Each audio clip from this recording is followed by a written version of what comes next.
This podcast is supported by Instagram. Instagram teen accounts, automatic protections for teens. Instagram teen accounts have built-in content settings and limits for who can contact teens. Plus, teens under 16 can't change these default safety settings without parental approval. So parents can help teens connect safely. Instagram teen accounts, automatic protections for who can contact teens and the content they can see. Learn more at instagram.com/teenaccounts. If you know your party's extension, you may dial it now. To speak to someone in customer service, press 12. Bakery, 13. Deli or hot foods, 14. Meat or seafood, 15. From the New York Times, I'm Natalie Kitroeff. This is The Daily. Here's Mark, I can help you. For a while now, my colleague, Daily producer Jessica Cheung, has been reporting on, or trying to report on, grocery prices. Had a moment right now to talk about the kind of nature of shopping right now and why everything is so expensive. That you would have to contact our corporate office for any information like that. It started after COVID, when inflation and supply shortages sent prices soaring. Then came Ukraine, tariffs, and now the Strait of Hormuz, which has pushed prices even higher. Sir, Mr. President, about the latest inflation number, which... No, I love it. The numbers were great. You know what I really love? I love the inflation. So she's been calling stores to talk about that, trying to find a grocery store manager who could talk about how they and the people who shop in their store are dealing with round after round of rising food prices and how high those prices could possibly go. And who would you recommend that I talk to at the corporate level? Brad. Talk to Brad. I was told that this is a number for Brad. He's in a meeting in the moment. I could take a message and when he gets out, he could, call you back. Okay. But a lot of the grocery stores she'd reached out to never got back to her. And the big grocery chains referred her to people far removed from the shelves.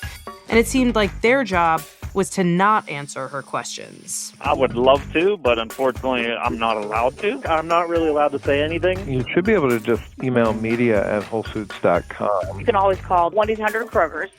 Your call is being transferred. But then... Hello? She reached a small store, and this one manager picked up the phone. I wonder if you'd be open to a conversation about that. Yeah, absolutely. Yeah, I would love to. Today, we go to his grocery store in Pittsburgh, Pennsylvania, to finally get some answers. It's Monday, July 13th.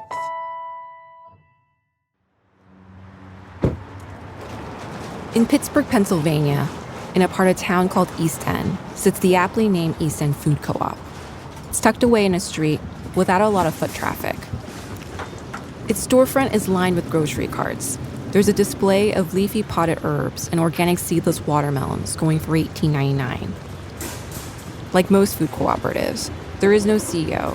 There are no shareholders. It's owned by the very people who shop there, 17,000 members.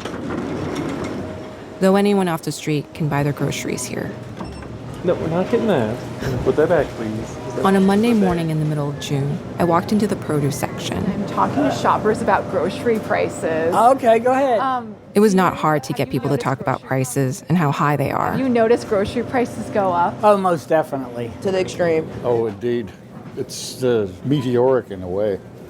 Nasty. It's kind of sad walking into the store sometimes. I've heard from everybody in my family that they're going up. And when I bring stuff home, it's like, this is outrageous. It's not just at this co-op. It's everywhere. Prices are soaring at unusually high rates. According to the Bureau of Labor Statistics, since 2020, grocery prices have climbed by nearly 30%, at a rate way faster than before the pandemic. This lettuce is $4. Mm-hmm. That seems like a lot. I would have expected like $2.99. Today, the price of watermelons is $18.99. I saw that out front. I was surprised that was the advertised thing. I thought that was like a misprint. I just was shocked. Red peppers. Red peppers. Oh my God. They're like almost $10 this morning. $10 for one? Yeah. Per pound. So one. Okay, we're weighing it on the scale. It's almost a pound. So this is almost $10 for one red pepper. Just a few weeks ago, it was like 7 or 8. And over the winter, it was $6. And it just keeps going up. Is there one item where you've seen prices go up and your jaw just drop? Yes, steak. Steak. Beef. Used to be like you can get 2 nice steaks for about $20, $25. It's like $45 and up now. And is that New York deterring you? strip, T-bones, all kinds of steak. all kind. Yeah. So I've been seeing the family size bag. I think it's like $7 or $8 now. It's not a family size, not at all. It's shrunk and the price has gone up. Yep. I don't like to think about it because it's scary. Yeah. So I don't think about it, so I don't pay that much attention, but I'm trying to buy less. Yeah, and then I don't really do a good job of calculating how much I'm spending. Now, is that like a psychological defense mechanism? Or is that... A little bit. I take this shopping so I don't, this is my worry pepper. Oh, this is kind of a stress ball in the form of a green It is, pepper. yeah. Have you noticed the rise in prices change your habits at all? Like, I'll get less cheese, I'll get less meat, I'll get less chocolate. Designer ice cream, that's long gone. What's the designer ice cream you like? Oh, well, the Haagen-Dazs, that kind of stuff. Like the Brambleberry Crisp. I don't see ice cream. Exactly. Yeah, we don't need it. And see, what we can carry is what we're buying. Oh, no more baskets. No more basket. What's your understanding of why this is happening? My understanding of why is that, it's such a big question that my mind is sort of shutting down in this moment. Do shit to make us pay more. I don't know why stuff is so expensive. That doesn't make any sense to me. Well, I haven't done the research, I guess, onto the details of the why. You know, I don't know exactly how, but I just know it is. I don't super follow the news. I can't really say why it's happening. When you see all these prices go up, does it raise any questions for you? Yeah, I always think like, what is this going to look like in 5 years, 10 years? How this will affect our children? As shoppers, we know that a lot of factors go into the prices we see. But how many of us can name them? Hey, Tyler. Yeah, Jess, nice to meet you. How's it going? Good, yeah, so far so good. Just, Monday morning. That's what I came here to talk to Tyler Kolb about. For nearly 12 years, he's been at East End Food Co-op, most recently as general manager. And he's that one guy who picked up the phone. Growing season's impacted by climate change. Tyler's 44 years old. And like a lot of people in this part of town, he's got tattoos and is a food lover. In fact, he's got a newsletter, Garlic and Roses. All of those factors, and then... He says yes, rising prices are driven by a bunch of factors. It's rising temperatures, it's supply chain issues. Because of the stuff in Iran, oil and fertilizer being trapped in the strait. But the latest reason for why prices have accelerated so much is the war in Iran. At the time we talked, the U.S. and Iran had reached an agreement to reopen the Strait of Hormuz. But it was unclear what open meant, how freely traffic would flow through the strait. Since then, the U.S. and Iran have resumed fighting, even as they engage in peace talks. So the price of oil continues to yo-yo up and down. And even if the price of oil manages to stay down, Tyler says shoppers won't be feeling a sense of relief anytime soon. But before I had him explain all of that... Maybe starting from an earlier age, like how did you know you wanted to go into the grocery store business? I asked him how he became an expert on this. My grandparents owned a Baskin-Robbins. I can remember waiting on customers, scooping ice cream, making change. He grew up just a few hours east of here, as a literal kid in an ice cream store. I would have to put my whole body on the rim of the case so I could balance, scoop ice cream, and I loved it. It was so much fun, and I loved it. He liked talking to customers, studying what flavors people liked and in what seasons. And then he grew to develop an interest in a pretty esoteric topic, supply chains. I'm fascinated by the food supply chain and logistics of getting the strawberries from Mexico or California to Pennsylvania in January or February. It's tedious and unique, but I found it fascinating, so I paid attention. To be a grocery store manager, managing the margins of thousands of products on the shelves, is to be a statistician, a haggler, and also a culture anthropologist. People are more inclined to buy an item if there's 3 or 5 displayed in a line. Like many other grocery store managers, Tyler's job is to drive sales. To do that, he's a hand in designing the whole experience that shoppers have, down to all the little details. There's lots of studies and everything always say if you get berries in people's baskets, they buy more of other things as well. Interesting. Okay, so now I wonder if you might be able to take me around the store. Yeah, absolutely. And give me a little to. tour. Yeah. Okay, cool. Hey, how are you, Nicholas? Good to see you. Great. Thanks. Good to see you. Yeah, thank you. There are ways East End feels different than most other grocery stores, like the way it hits you when you first walk in. I love the bulk herb section because I feel like it gives every co-op a unique smell. This smell is so nice. I feel like the dominant smell right now is like turmeric, absolutely. maybe? Yep. Yeah. Depending on where we go, we walk into Whole Foods, it smells like their seafood department. Yes. That dominates everything. And In addition to bulk herbs are bulk nuts, grains, and oats. There's kombucha on tap. Keystone Cultures is a local kombuchery. There's Dr. Bronner's soap, available in a buffet of these big pump bottles. Oh, it's on draft. Yep. These are freshly ground peanut butter and almond butter, coffee, olive oil. We have, that's bulk sugar. We get these in 50-pound bags. And yeah, you got all your normal grocery store items, pasta. If you want boxed macaroni and cheese, we have it. It's just that it's going to meet our product standards and not have dyes or other chemical additives, preservatives that aren't up to co-op snuff. So shopping at the co-op is a bit different than other places nearby. It's healthier, maybe a little hippier, but that's not to say it's yuppier. You may have to pay a little bit more for the quality stuff, but I met all kinds of people shopping here. A home health aide, a barber, a couple of people on SNAP benefits. But it turns out it's maybe the most ideal place to look at rising food prices. Because unlike bigger chains like Kroger, which admitted to raising prices on certain items beyond the rate of inflation in 2024, the co-op model, which is owned by the very people who shop there, means they are more motivated to keep prices low than they are to turn a profit. And without the scale or storage capacity of a big box store, they can't negotiate buying at higher volumes. So the prices at the co-op can actually be the most transparent prices.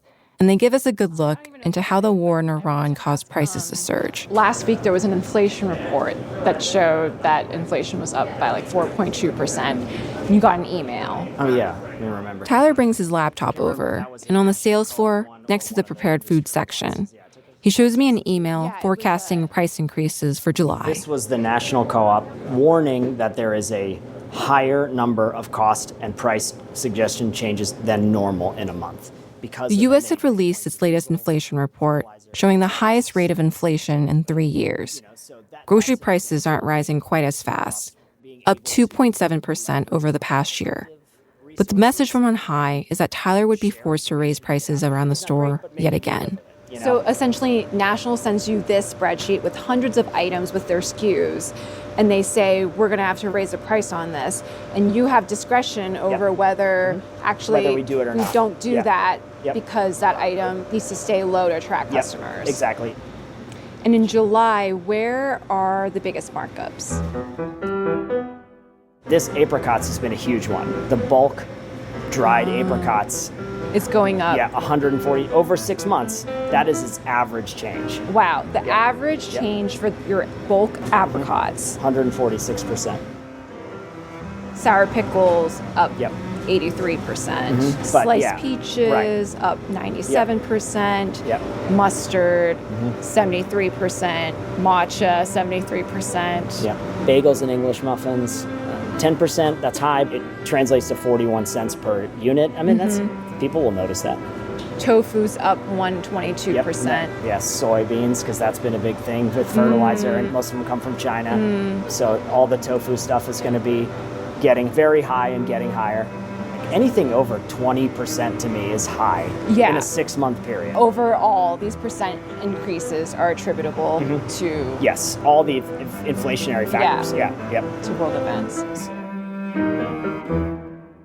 So prices around the store are going up fast. Well, I wonder if you can, we can continue walking through the store. And in particular, if you can walk me through certain items where the price has gone up because of the war in Iran. So where would that be in the store? So we've got in this section. I asked Tyler to walk me through the store and show me how specific items have been impacted by the war in Iran. We have canola, safflower, sunflower, all of these types of oils. And explain to me the journey it took to get here and how it arrived at that sticker price. Here's your standard Field Day vegetable oil. Field Day is our everyday low price brand. Those went up 5% in the same month. costs more to transport. It's coming from farther distances. And also with fuel prices, some of the olive oils like Equal Exchange, these are all from the West Bank. And so you factor in that conflict and then also the transportation and fuel costs getting here. And will it continue to go up? Yes, absolutely. Yeah. Glass is heavier, so that costs more to transport. Say like beer companies, like everybody went to aluminum cans instead of glass bottles because of the weight on the truck. There's a value to keeping it in glass. It's a better product experience than plastic. But at a certain point, they might have to make that decision that because it's so much heavier to transport, they might have to make decisions. Your glass olive oil is the most expensive items on the shelf. Oh, yeah. At like $16.99, $23.99, but the ones in aluminum, $15.99. Yeah, one glass jar could travel crisscross the country like 4 times, In theory, olive oil could be produced in the West Bank, then bottled in California, travel by freight to be warehoused in Illinois, before it is driven down the Pennsylvania Turnpike to this grocery store. All of that burns up a ton of fuel. And then over here to the canned beans, are the prices for beans going up? Or anything with aluminum? Aluminum, I think, is going to be the next one.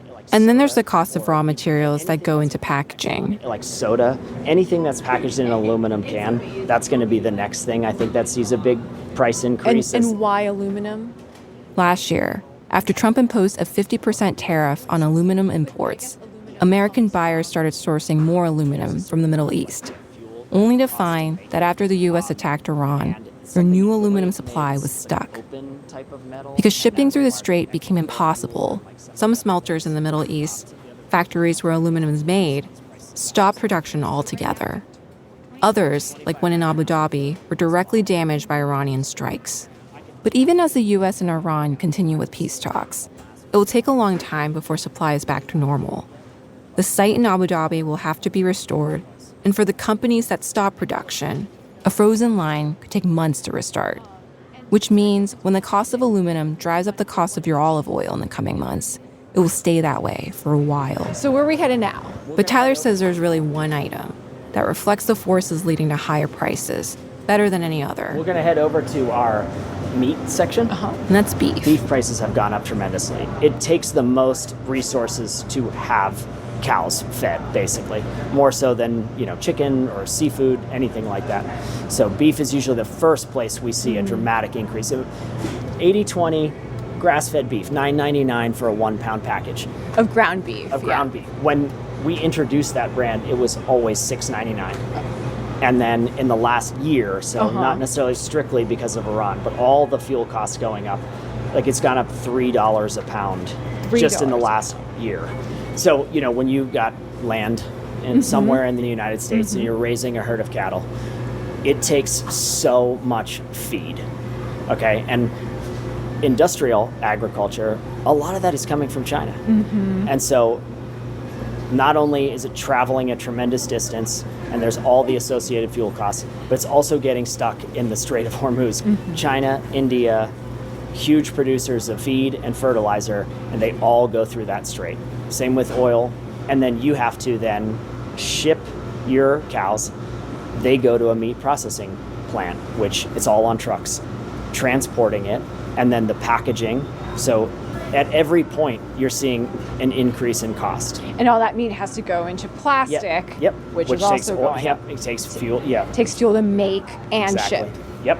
And then it all has to be cold, refrigerated, or frozen the entire time. If it loses the cold chain, it's waste, it's garbage. And there is yet another thing driving up costs. Dairy farmers are going dry all across America. Down on their luck, struggling with their own price increases of running a farm.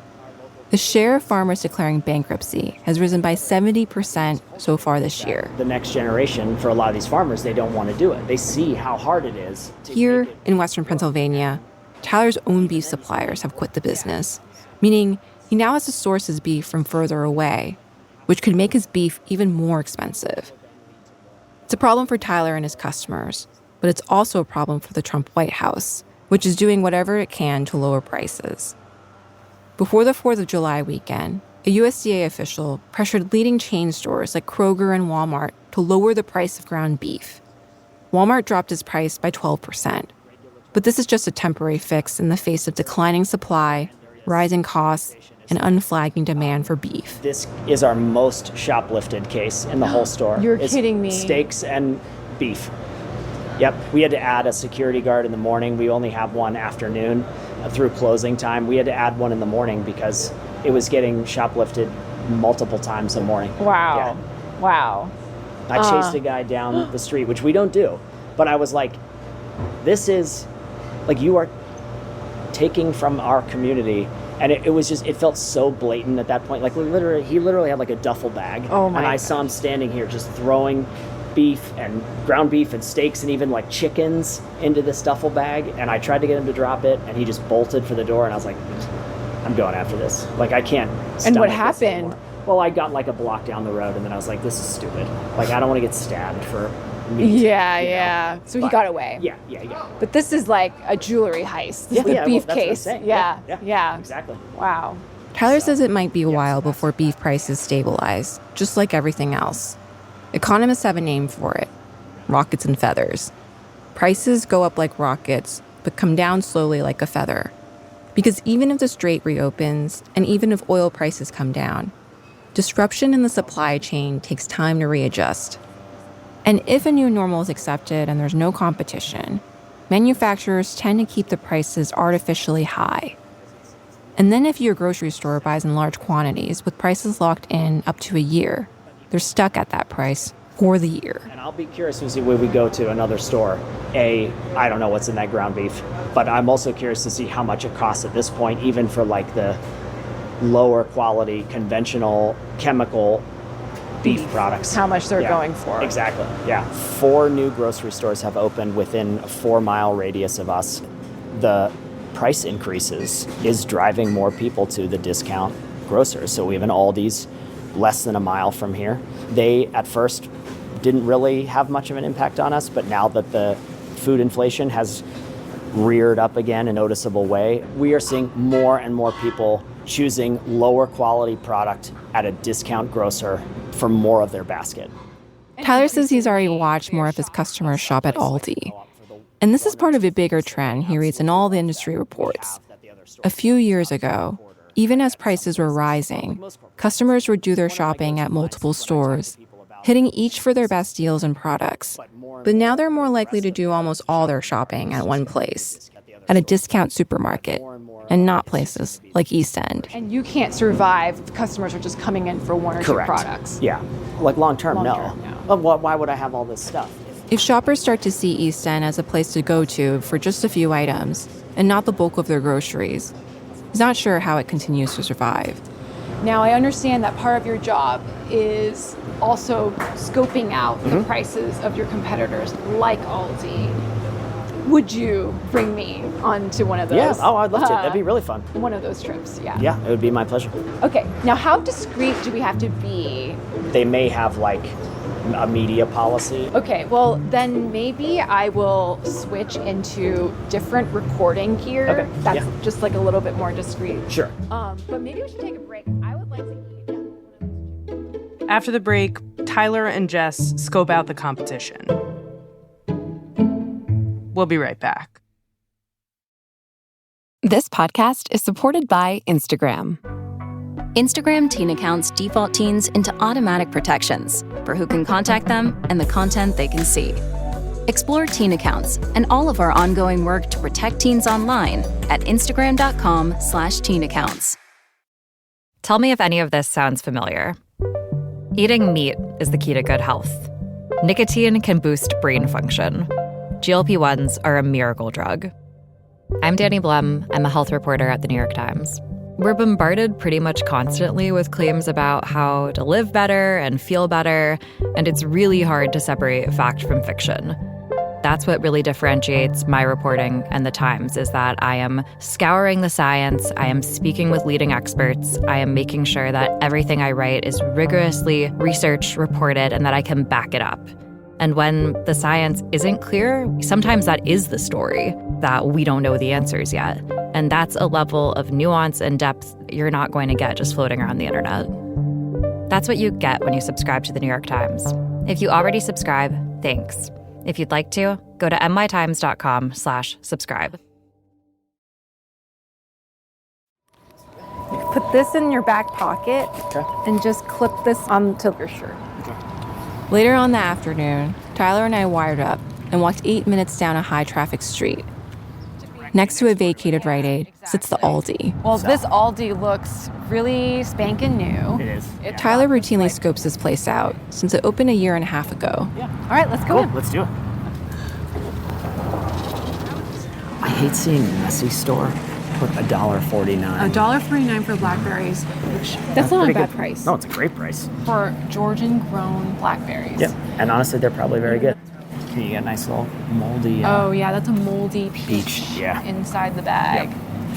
Maybe they're fantastic peaches, but Aldi's doesn't have employees who would be culling this and keeping it nice. Whereas we have staff who, part of their job in the produce department is to like get rid of stuff like that, because nobody wants to see that. That's their whole model, is like no labor. They just drop pallets on the floor. The bananas, they don't even take out of a box. This is a very different shopping experience than at Tyler's store. It's much bigger, the aisles are wider, no frills. As a shopper, you'd be hard-pressed to find someone to help you locate the parsley. The few workers we did see were clearing the sales floor of empty boxes or products were shipped in, and no workers were needed to wrangle carts. You rent a grocery cart for $0.25 and get that quarter back when you return it. No loose carts, no extra workers. Aldi told me in a statement that all of this is meant to drive down costs and lower prices, a strategy that seems to be working. Aldi is the fastest growing grocery store chain in the country, with 180 new stores underway. This watermelon, what is $4.50? I can't even see it because there's some mush over the price. It's like $4.65 maybe, and it's a good looking watermelon. Honestly, it's got a nice sunspot. I bet it's tasty. And yours is going for $19 per watermelon out front. Probably the local organic ones, yeah. Yeah. Let me see these banana prices. Everything's in boxes. Yep, and everything's in plastic. I mean, there's a broken egg inside Yeah. the fridge. Yeah, that's bad. That's just yolk That's all over raunchy. the ground. But I mean, for $1.46 a dozen, $1.46 a dozen. That is. It's hard to beat. I've never seen anything that low. Yeah.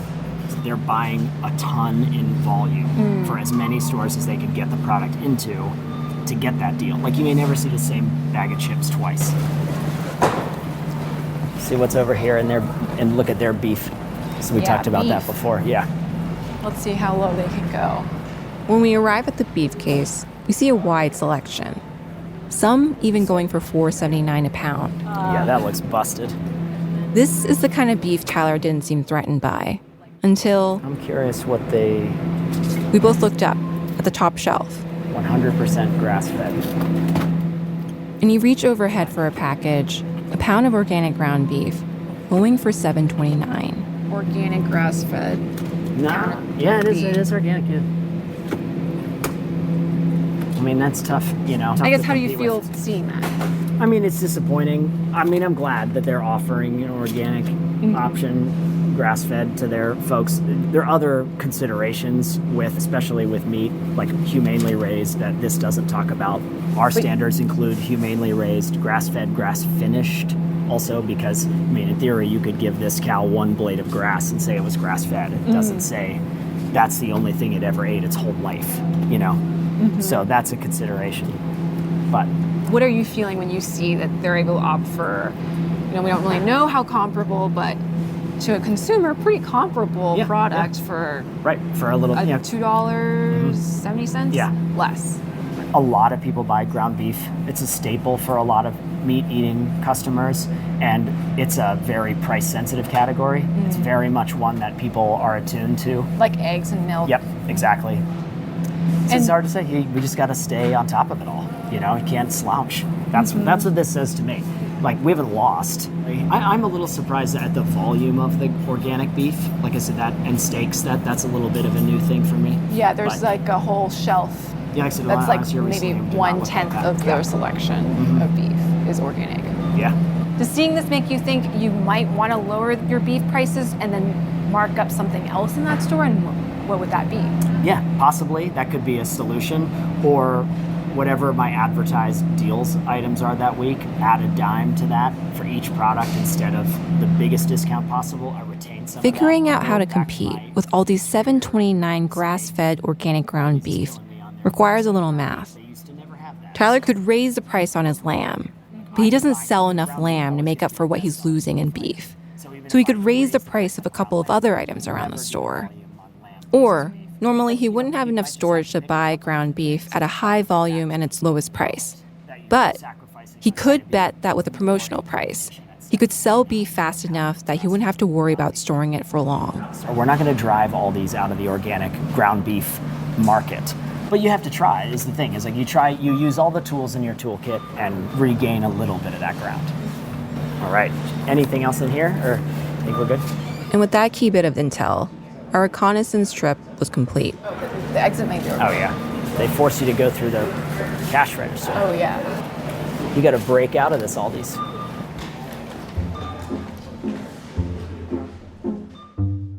After our visit to Aldi, Tyler is figuring out a way to lower the price of his ground beef by raising the price of his frozen beef and negotiating a lower rate with his beef supplier. He's hoping to offer his ground beef at $8.99, $1 lower than what he'd been charging. It's not the $7.29 at Aldi, but Tyler says it's close enough to compete and low enough to put on flyers as a promotion item to customers. But that's just one item in a store of thousands. Right now, he's putting in pre-orders for turkeys that would lock him in at current high inflationary prices, not knowing what he can sell them for come November. It's a high-wire act balancing these prices, with the hope that it all adds up. And then I think about the customers at both East End and at Aldi, who ask me if the cost of groceries will ever go down, what will happen in 5 or 10 years, and what would it mean for their children. Tyler can't say for certain, but he says costs going up is just how it always goes. Even if we see inflation numbers go down, it doesn't translate to normal food prices. It just means prices rise slower. And if one of the fallouts of the war in Iran is that a new fee will be imposed on every ship passing through the strait, he says those costs will continue to be passed on to customers who have long gotten the message that they will just have to adapt. Customer assistance at the peanut butter machine. Customer assistance at the peanut butter machine. Thank you.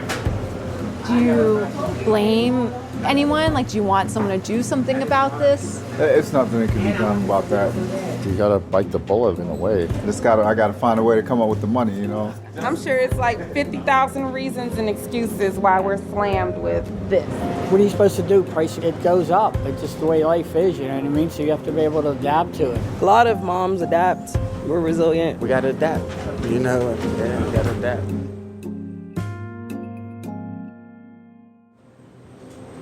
Are you finding that you have to make certain sacrifices to make ends meet? Cut back what I eat. I pack my lunch now. For 4 months, I eat watermelon every day for lunch. For 4 months, you ate watermelon I still for do lunch? every day, yeah. Is that enough?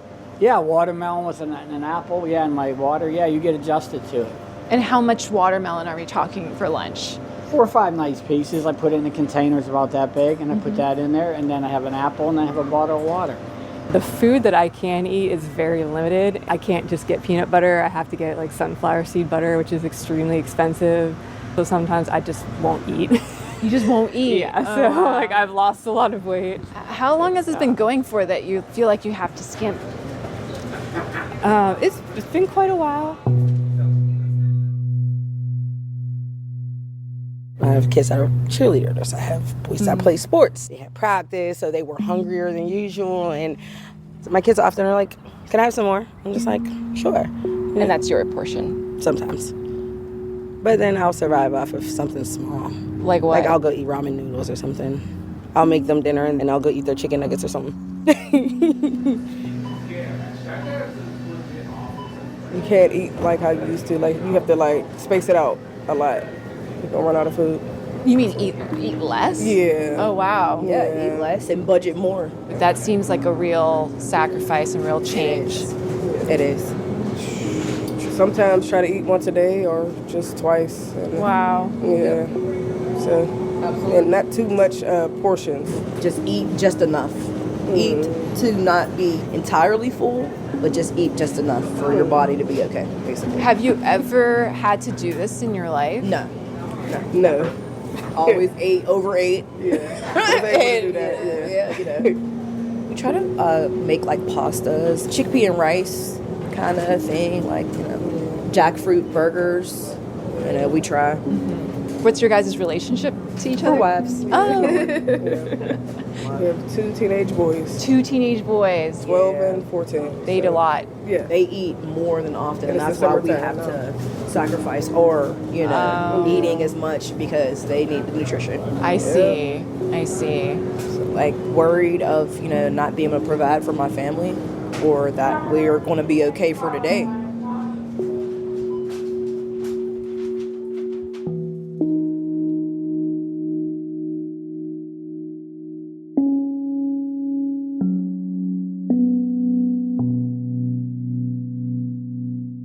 A number of grocery store chains, including Walmart, Target, and Costco, recently announced that they're cutting prices on some of their key products.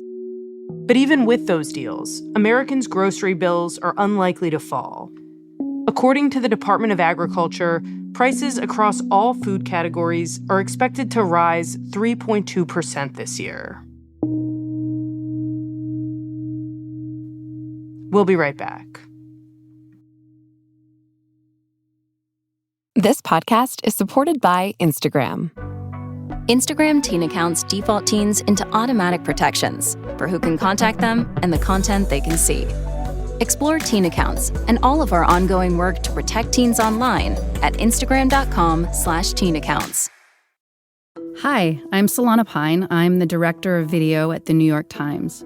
For years, my team has made videos that bring you closer to big news moments. Videos by Times journalists that have the expertise to help you understand what's going on. Now, we're bringing those videos to you in the Watch tab in the New York Times app. It's a dedicated video feed where you can trust what you're seeing. All the videos there are free for anyone to watch. You don't have to be a subscriber. Download the New York Times app to start watching.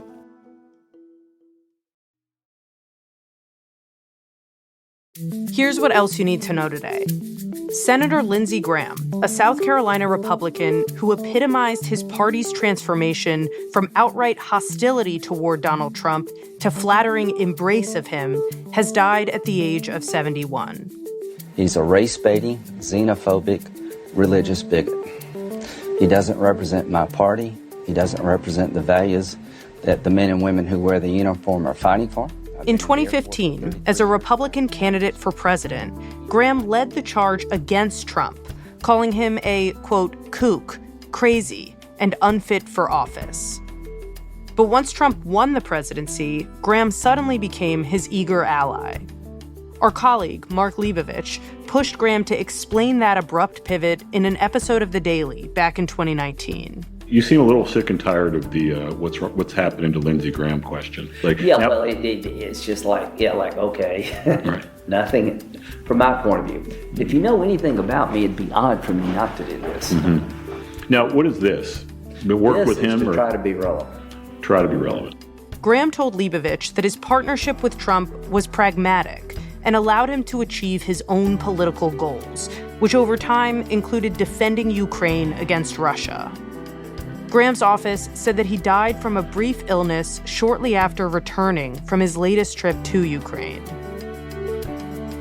And attacks between Iran and the U.S. continued to escalate over the weekend, with no signs of progress to salvage the ceasefire. After the U.S. military said that Iran had attacked another container ship in the Strait of Hormuz overnight between Saturday and Sunday, U.S. forces carried out some of their most intense strikes on Iran in weeks. U.S. Central Command said it had hit about 140 Iranian military targets. In response, Iran attacked several U.S. allied Persian Gulf states, though the U.S. military said that those strikes didn't cause significant damage.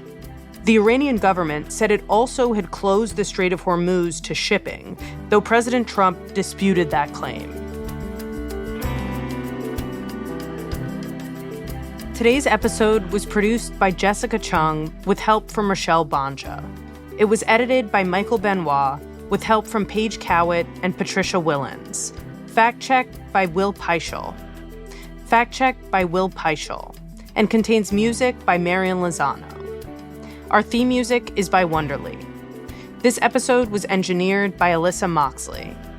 Special thanks to Ben Castleman, Kim Severson, Kevin Draper, and Anna Foley.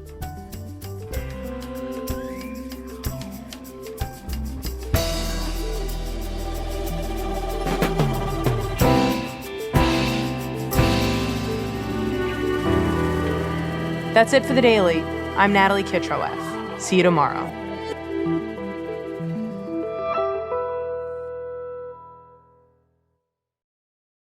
This podcast is supported by Instagram. Instagram teen accounts default teens into automatic protections for who can contact them and the content they can see.